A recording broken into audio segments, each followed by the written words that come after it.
Bueno, han pasado varias cosas en estos últimos días. Una de ellas es que ha seguido esta seguidilla de debates en distintos medios de comunicación. En uno de estos últimos debates en Televisión Nacional, el periodista Santiago Pavlovich le preguntó a Gabriel Boric si es que había algún impedimento o sentía que tenía algún grado de hándicap por el hecho de haber sufrido un trastorno obsesivo-compulsivo, un TOC, como se le conoce. Y esto generó, pero de inmediato, una tremenda discusión a nivel de redes sociales sobre si correspondía una pregunta de ese tipo, si es que de alguna forma el tema de eventualmente salud mental o de las posibilidades que alguien haya tenido algún padecimiento de este tipo inhabilitaba o no a una persona a ejercer un cargo en cualquier esfera. Y eso me parece una disquisición interesante para poder discutirlo, en este caso particular, con el psiquiatra y académico de la Universidad Autónoma, Alberto Larraín. Alberto, ¿cómo estás? ¿Cómo estás? Muy buenas noches, Fernando. Muchas gracias por la invitación, como de costumbre. Sí, pues, bueno, la verdad es que se creó una batahola instantánea con la pregunta. El propio Gabriel Boric no la tomó a mal para nada, la respondió en forma extraordinariamente directa, pero empezó después del ruido, empezó a generarse una segunda esfera de interrogación sobre, a ver, así como, voy a ponerte un ejemplo, así como en algunos países como Estados Unidos, por ejemplo, es tradicional que las personas se presenten, por ejemplo, su declaración de impuestos para ver cómo han respondido ellos a su patrimonio de acuerdo a las leyes del Estado. Podrían también, por ejemplo, presentar o tendrían la obligación de presentar en algunos casos algún tipo de diagnóstico psiquiátrico o algún tipo de ficha o diagnóstico médico de cuál es su competencia medicinal para poder enfrentar temas de este tipo? Es una súper buena pregunta y para ser honesto contigo es un tema que se ha debatido harto. Lo primero que me gustaría es centrarme en lo que pasó ayer. En relación a lo que pasó ayer, yo creo que, como bien dijo el candidato Gabriel Boric, es muy bueno hablar de salud mental. El problema está dado en que la pregunta que generó el periodista tiene una presunción de base.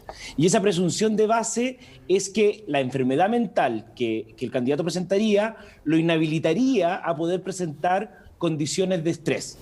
Entonces, la pregunta básicamente lo que refleja es un nivel de desconocimiento importante, cómo funcionan las enfermedades mentales y qué es lo que viven la mayoría de las personas que las padecen, ¿ya?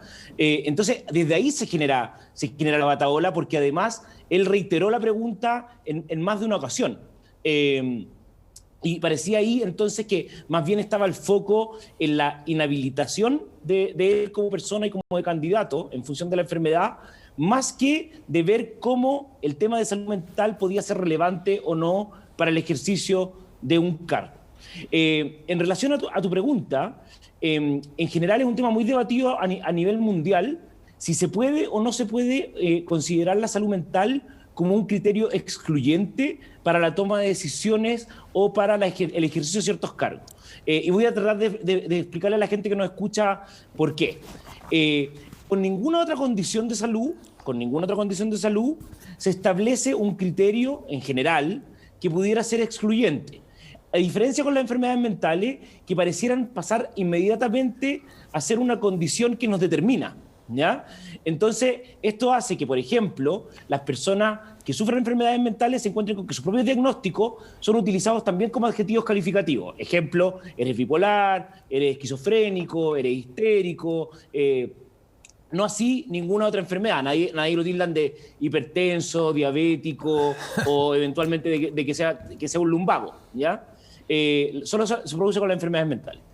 Y lo que pasa es que pareciera desconocer que la gran mayoría de las enfermedades mentales son transitorias, ¿ya? Son transitorias y que básicamente con un buen tratamiento y con un buen acompañamiento no inhabilitan a la persona para poder desarrollar ningún tipo de acción después porque quedan completamente sanas, ¿ya? Y ese es el caso de las depresiones, de los trastornos ansiosos y una serie de condiciones más amplias. Otra condición tiene que ver con que hay cuadros o condiciones de salud mental que son más crónicas, ya que son permanentes en la vida. Y ahí están la esquizofrenia, el trastorno obsesivo compulsivo, el trastorno bipolar, pero que de nuevo, cuando una persona recibe tratamiento y es acompañado de una manera adecuada por su entorno familiar y por profesionales, lo que se ha demostrado es que su condición de vida vuelve a ser exactamente la misma como que si no tuviera esta enfermedad en la mayoría de los casos.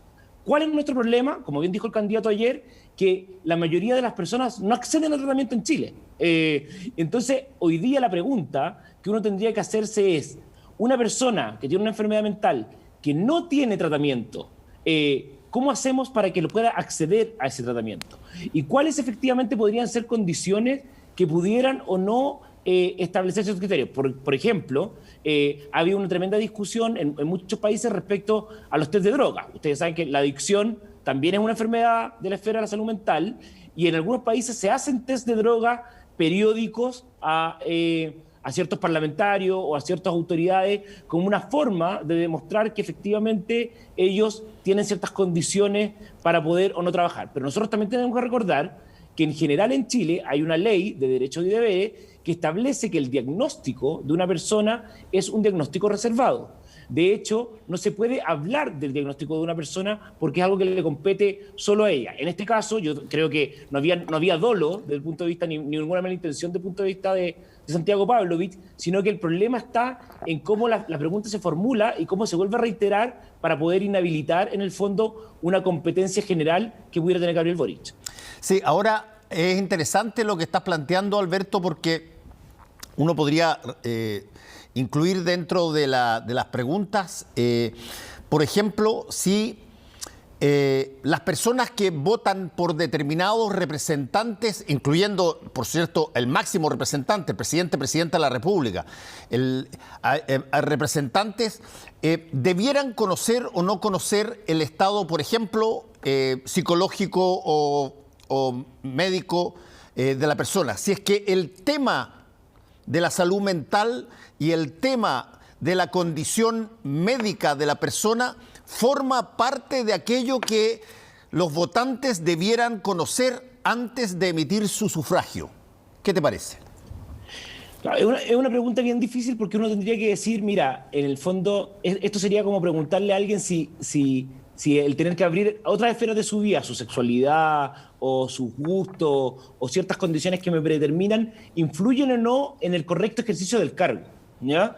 Y efectivamente uno a lo mejor podría hacer ciertas disquisiciones que podrían avalar el poder hacerlo, pero, de nuevo, la mayor cantidad de condiciones son transitorias y reciben tratamiento. Entonces, si yo, por ejemplo, te digo hoy día que tengo una depresión, no significa que eso lo vaya a tener mañana. El problema que nosotros tenemos, en general en Chile, sobre todo, como hemos conversado varias veces, es que enfermarse del cuello hacia arriba no es lo mismo que enfermarse del cuello hacia abajo. Hoy día me escribía una persona y me decía, a raíz de este mismo tema, que ella tenía un trastorno bipolar y que había tomado la decisión de no activar el GES. Y no activar el GES porque tenía miedo de que en su trabajo se enteraran de que por el trastorno bipolar y lo despidieran. Entonces, ahí es donde se empieza a generar la dificultad de cómo vamos abordando estas dinámicas y qué es lo que vamos haciendo. Yo mismo ayer, a raíz de la misma discusión de Gabriel, volví a reiterar y volví a contar el hecho de que yo tuve una depresión, tuve una hospitalización larga psiquiátrica, tuve un intento de suicidio por el que tuve la hospitalización, y eso no me inhabilitó para llegar a ser psiquiatra y para llegar a dirigir varios programas del Ministerio de Salud. Lo que quiero decir con esto es que el mayor déficit que tiene la salud mental no es la enfermedad. El mayor déficit y la mayor preocupación que tenemos hoy día es la incapacidad que hemos tenido como país de hacernos cargo y darle el acompañamiento y el tratamiento que la gente necesita cuando hoy día son más de 5 millones de personas las afectadas. Entonces, cuando ayer se pregunta si una persona con una enfermedad mental está capacitada o no está capacitada, bueno, hoy día es un tercio del país. Hay un tercio del país que tiene algún tipo de enfermedad mental. Eso nos inhabilita para poder ser padres, para poder ser madres, para poder ejercer ciertas funciones en la esfera privada. No. Lo que está mal es que no seamos capaces de acompañar ese sufrimiento y que podamos entregar las condiciones mínimas para que las personas puedan tener una vida digna. Sí, ahora siempre tratando de pimponear contigo para sacarte más jugo, digamos. Más información. Claro, no más información, pero por lo menos más conocimiento sobre esta cosa. Por ejemplo, en el área privada, no es extraño de que a la persona que está postulando a un cargo lo sometan, por ejemplo, a exámenes psicológicos, o lo sometan a test de droga, o lo sometan a una serie de variables que, desde el punto de vista de lo que tú estás diciendo, los resguardos para la libertad y la pertinencia de ese ser humano, no necesariamente tendría por qué, de alguna forma, insinuarse o más aún, obligarlo a hacerse ese tipo de test. Pero en el área privada eso está perfectamente permitido y más, se usa, no sé si es permitido, pero por lo menos opera. En el área pública, donde tú tienes que escoger a personas, bueno, básicamente la forma en que nosotros decidimos por una persona tiene que ver por su programa, tiene que ver por quien lo apoya, tiene que ver por lo que esa persona habla o dice o promete o su trayectoria histórica. Pero el área, si tú quieres, de este tipo de situaciones asociadas a su condición médica o de salud mental, prácticamente no entran en escena. Mi pregunta es, ¿eso tú lo ves como algo que está cambiando o va a seguir siendo de esa forma? Es una súper buena pregunta, Fernando. A ver, yo tendería a pensar que las pruebas, sobre todo en el sector privado, que dicen relación con la selección de personal o con el abordaje y las entrevistas de ciertas personas para las competencias de ciertos cargos, más que tratar en el fondo de buscar el defecto, lo que tratan de hacer es buscar virtudes o aspectos positivos que permiten que las personas sean las más idóneas para ese cargo, ¿ya? Y en general, esos test no debieran verse afectados, por ejemplo, por tener un trastorno ansioso, por tener una depresión o tener un trastorno obsesivo compulsivo, ¿ya? Porque lo que buscan es más bien mirar el espectro de la personalidad de la persona. Por eso yo te ponía el ejemplo cuando yo entré a estudiar psiquiatría, ahí me hicieron todos los test habido y por haber, y los test no salieron alterados, ¿ya? Y no salieron alterados porque la enfermedad que tenía, que me hace tomar remedio hasta el día de hoy, no me inhabilitaba en la esfera general que me pudiera permitir relacionarme con los otros. Entonces, pero sí hay algo que es cierto en lo que tú dices, que hoy día el escrutinio público te hace querer saber muchas más cosas de los otros. Y yo creo que aquí hay un reflejo bien importante, porque lo que entra en tensión con la salud mental dice relación con que el tipo de sociedad que nosotros hoy día tenemos establecido pone todos los apoyos y todas las valoraciones positivas en la fortaleza de las personas y en los éxitos de la persona. Y de alguna forma u otra, el tema de la salud mental o el de las enfermedades mentales se sigue viendo como un fracaso, se sigue viendo como una condición de voluntad y no una condición de biológica, ¿ya? Entonces, es lo típico que nos pasa con la gente que tiene depresión y la familia le vive diciendo, pero pone de tu parte, mira el vaso medio lleno, date cuenta que te queremos, frases que no sirven de nada, que son frases que son vacías, porque lo que hay es un cambio cerebral que hace que la persona hoy día esté deprimida y que requiera un tratamiento farmacológico, ¿ya? El ánimo es una variable biológica como es la temperatura. La temperatura no se modifica porque yo le diga sube la temperatura o baja la temperatura. Eso no es así. Entonces, ahí es donde se produce en la salud mental, más que en cualquier otra área de la medicina, que la salud mental termina estigmatizando a ciertas personas. Y hoy día nosotros tenemos condiciones que son bien duras. La primera es que las personas que padecen enfermedades mentales son las personas más pobres de las sociedades. Segundo, son las personas que menos años de vida tienen, que menos años viven, y menos años que viven no por la enfermedad, sino porque reciben la estigma del mismo sistema de salud en no atenderlos, ¿ya?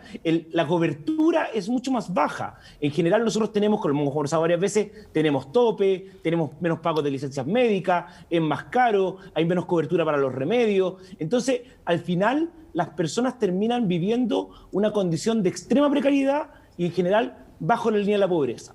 Y hoy día, en la condición de la pandemia, donde la salud mental ha empeorado y ha empeorado de manera abismante, nosotros, por ejemplo, nos hemos encontrado que las últimas semanas el Ministerio de Salud tomó la decisión de reconvertir las camas de salud mental. O sea, hoy día en Santiago y en otras regiones, no tenemos cama de salud mental en un montón de lugares.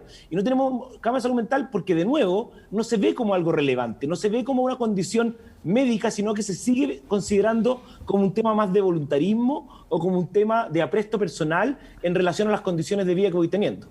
Sí, ahora, fíjate que es interesante lo que estás planteando porque de pronto aparece como que la persona que la gente debe escoger, en términos históricos, tiene que ser una persona que básicamente sea puras virtudes, y virtudes democráticas y virtudes republicanas. Si es que de repente entran a tallar situaciones particulares de la persona, mira, después de lo que pasó con Boric y la pregunta de Santiago Pavlovich, muchos empezaron a preguntar en las redes sociales si acaso no también, bajo esa misma lógica, no debía diagnosticarse y examinar al presidente de la República por sus continuos tics cada vez que él está en algún tipo de situación donde medita o se queda callado un poco, aparecen sus tics. ¿Cuál es llamémoslo así, cuál es el umbral donde una persona que tiene a su arbitrio facultades enormes que le delega la ciudadanía para eso? Estamos hablando de cosas bastante serias aquí, pero si que lo vemos, por ejemplo, en Estados Unidos, el presidente de la República tiene la opción de decretar un ataque nuclear y cosas que pueden ser de otra manera. ¿No debieran de alguna manera haber algún grado de atención? No te digo que sea un test, pero un grado de atención a la idoneidad de esa persona en términos generales, ¿o no?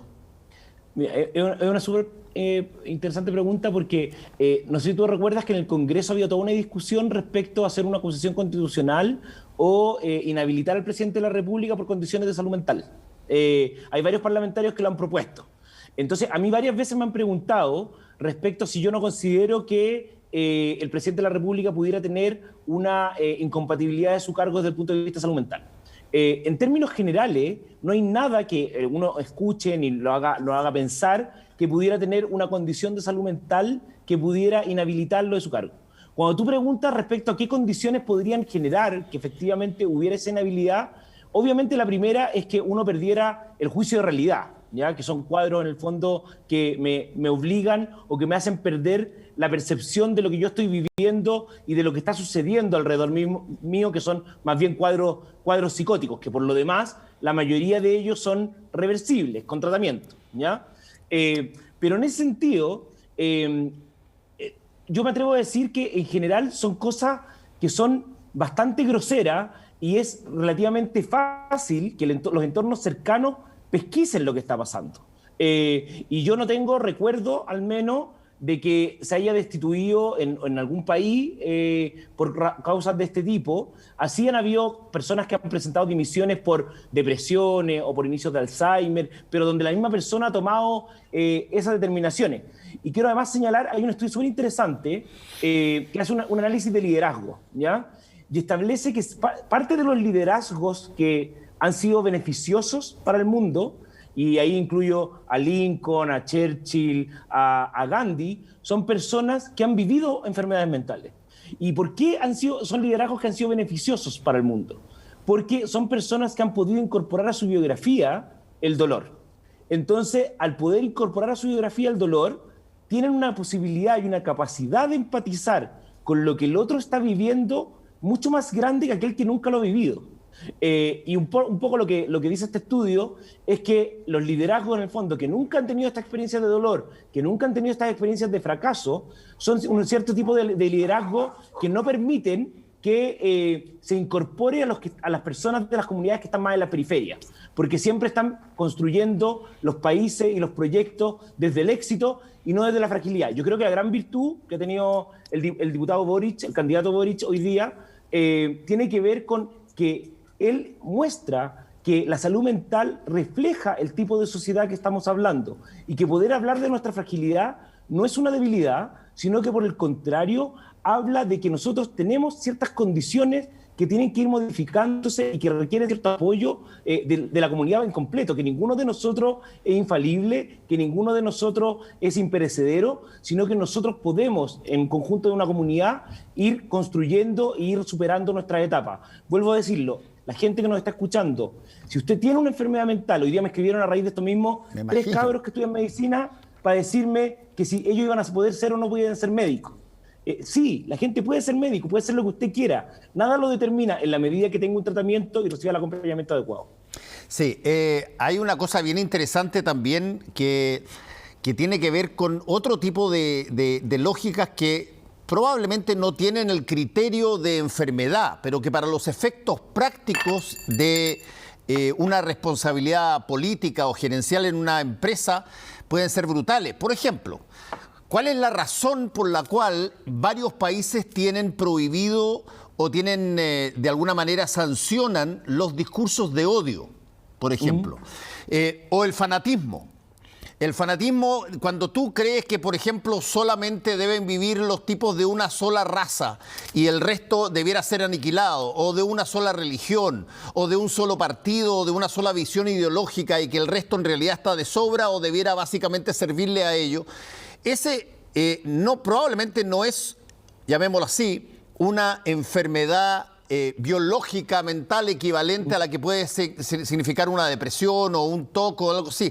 Pero desde el punto de vista del potencial daño que puede generar una persona con esas características que otras personas la llevan a posiciones de poder, eventualmente son tremendamente más negativas y probablemente mucho más, yo te diría, irrazonable para nada. No sé. Sí, mira, para hacer la diferencia, efectivamente, como tú señalas, una enfermedad mental tiene ciertas condiciones, ciertos criterios que me hacen definir que hay un diagnóstico, que tiene un pronóstico y un tratamiento, que es distinto a lo que tú estás señalando, que en términos de la psiquiatría se habla de una idea sobrevalorada. ¿Y qué es una idea sobrevalorada? Es una idea que es inflexible y que yo la tengo considerada como una verdad absoluta, ¿ya? Entonces, por ejemplo, cuando se sucede que los aviones se estrellan contra las Torres Gemelas de Estados Unidos, las personas que hacen ese atentado no son personas que tengan una enfermedad mental, ¿ya? No necesitan un psiquiatra, ¿ya? Lo que ha pasado es que su constructo de identidad y su constructo en el fondo social viene aparejado de temas culturales muy fuertes. Y por eso es que, como tú dices, los mensajes de odio o eventualmente los fanatismos efectivamente generan ciertas condiciones que pueden hacer que las personas tomen ciertas decisiones no desde la libertad, sino desde la permeabilidad absoluta a un cierto tipo de doctrina, ¿ya? ¿Cuál es el problema más grande? Que hoy día en el mundo nosotros tenemos visiones que son disímiles. Entonces, si mi idea sobrevalorada, por ejemplo, establece que no pueden haber homosexuales, obviamente eso termina generando la condición que tenemos hoy día, que los homosexuales se suicidan más, sufren más violencia, viven en el fondo una condición de precariedad y de estigma permanente, y eso no es legítimo. Y no es legítimo porque básicamente para esta construcción de sociedad nosotros tenemos que entender que la libertad personal termina donde comienza la libertad del otro, y el nosotros siempre precede a lo que yo puedo desear. Entonces, aquí hay que lograr diferenciar lo que es una enfermedad mental propiamente tal respecto a ciertas condiciones o ciertos discursos que son más bien culturales y que no permiten en el fondo el diálogo en un contexto donde hay múltiples visiones y múltiples valoraciones. En todo caso, Alberto, nosotros hace ya bastante tiempo como que estamos en la cúspide de la pirámide de, por ejemplo, consumidores de antidepresivos. Y eso, bueno, de alguna manera hay ahí una situación que me imagino tiene, pero infinitos dramas, digamos, todos los días. Mira, yo creo que lo más triste de toda esta situación, y nosotros venimos conversando hace más de 2 años ya, Fernando, del tema de salud mental, es que nunca había estado más instalado el tema de salud mental y nunca había estado peor el tema de salud mental. Y no hemos logrado que esto se transforme en una oportunidad. A mí me tocó hoy día, por ejemplo, hacerle una charla a más de 300 profesores y era la primera charla que tenían de salud mental en toda la pandemia. ¿Ya? Cuando están absolutamente sobrepasados, sobreexigiendo a los alumnos, sobreexigidos ellos mismos, a las familias. Entonces, esto sigue sin ser un criterio ordenador. Entonces, nosotros, como tú bien dices, tenemos parte de las cifras más altas de depresión de América Latina, tenemos parte de las cifras más altas de consumo de droga de América Latina, tenemos las peores cifras de salud mental infantil, en estudios grandes. El último estudio grande que salió de salud mental en el contexto de la pandemia, que midieron 56 países, nosotros fuimos el segundo peor país. Entonces uno dice, mira, ¿qué necesitamos de verdad para que hoy día nosotros sintamos que esto es una prioridad? Hace poquitos días, hace 2 semanas, las clínicas de Santiago sacaron un reporte que dicen que el intento de suicidio en niños y adolescentes en algunos lugares se ha incrementado hasta 16 veces. A la semana siguiente de ese titular, cerraron las camas de salud mental. Entonces, lo que nosotros estamos aspirando es que recibir el trato justo. Lo que nosotros estamos aspirando es que de verdad recibamos el mismo trato que recibe el resto de la salud. Hoy día yo hablaba con varios colegas que me decían, mira, si ni siquiera tenemos un programa de acompañamiento para los que estamos trabajando tiempos completos, todavía no tenemos un mecanismo de acompañamiento del duelo para más de 43.000 personas que han perdido a un familiar en el contexto del COVID. Sí. Bueno, vamos a tener que darnos un tiempito y volver a conversar a ver si es que hay algún tipo de repunte en términos positivos de toda esta situación. Muchas gracias una vez más, Alberto. Esperemos que así sea. Un abrazo grande, Fernando, y saludo a todos. Chao. Volvemos en un